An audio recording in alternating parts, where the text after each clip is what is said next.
course, this is going on about 26, 28 hours of no water in the city of East Chicago.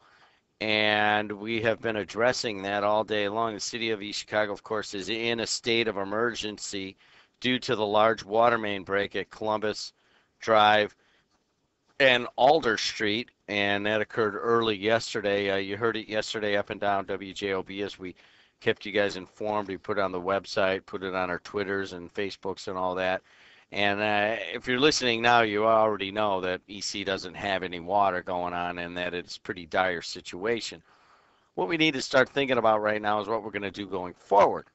And it's kind of an ironic situation that actually planned today was for 8:30 for Mayor Copeland to come in here into the WJOB studios. This had nothing to do with the water. It's just his normal visit in here as part of the community programming initiative. But we spoke to him live on the air just about an hour and a half ago, and he gave us some updates, and he did say that he wanted to stay on the scene in East Chicago and that he would send somebody else into the WJOB studio. So making his first appearance ever with me is Ron Edmonds. He is a street commissioner with the city of East Chicago, and he's going to give you some updates and so forth. First of all, Ron, it doesn't look like you had much sleep last night.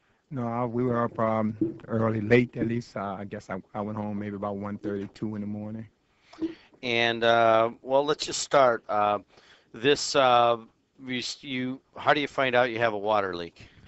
I was called, I'm gonna say five in the morning yesterday, and was advised that there were some people that was out of water in the city, and at that time I called the police department.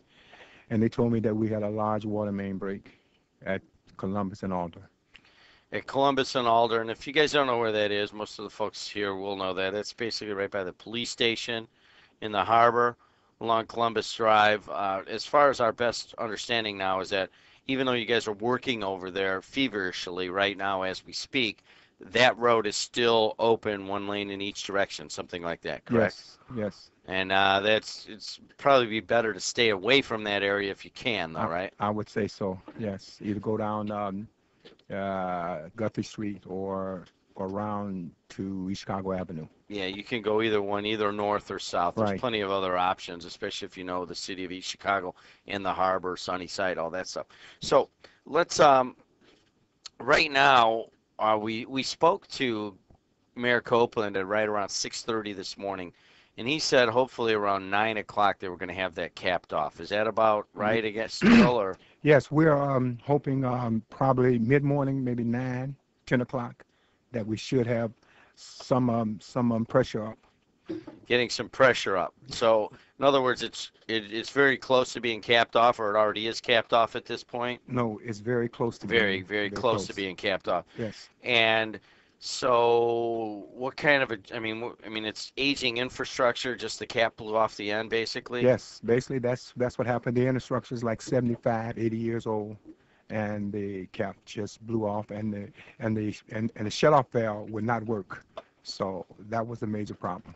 All right, so that was, whatever, 2 in the morning on Sunday. So it's been about 30 hours now that we've been, good portions of the city of East Chicago are without water. Now, what is we're calling it a state of emergency. We're trying to keep as many people as possible that don't need to be in the city and so forth. There's no schools. There's no schools, yes. No schools. St. Stan's is down. Advanced Federal Credit's down. The regional mental, what do they call it?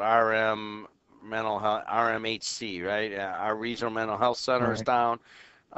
You also have a couple of other folks that have called in and said they're not working today in the city of East Chicago because they don't have any water. But what about residents? Any emergency situations you guys have come across yet? Well, basically that we're asking the residents for a boil order after we cut this water on, and we're also asking everybody to cut all the faucets off, completely off. Okay.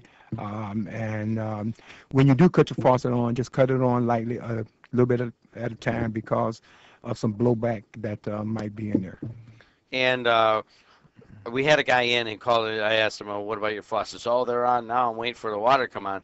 It's the number one thing you don't want to That's do. the number one thing that you don't want to do. Yeah, it may tell you when the water's on, but you're gonna suck all any backflow that's out there. It's gonna come to you and not your neighbor because your neighbor has the pressure built up. Right, It's gonna go where is the least amount, where the pressure pushes it. It would be your house. right. Also, we had a plumber call in and mention that when you finally do turn them on at some point today, perhaps you turn it on in say a laundry basin or an unscreened. In other words, a lot of people's um, kitchen sinks have the screens up there in the faucet. Same thing on their bathroom sinks and on their shower sometimes. So you might want to go to an unscreened one in case there's any sediment that's going to be dropping through.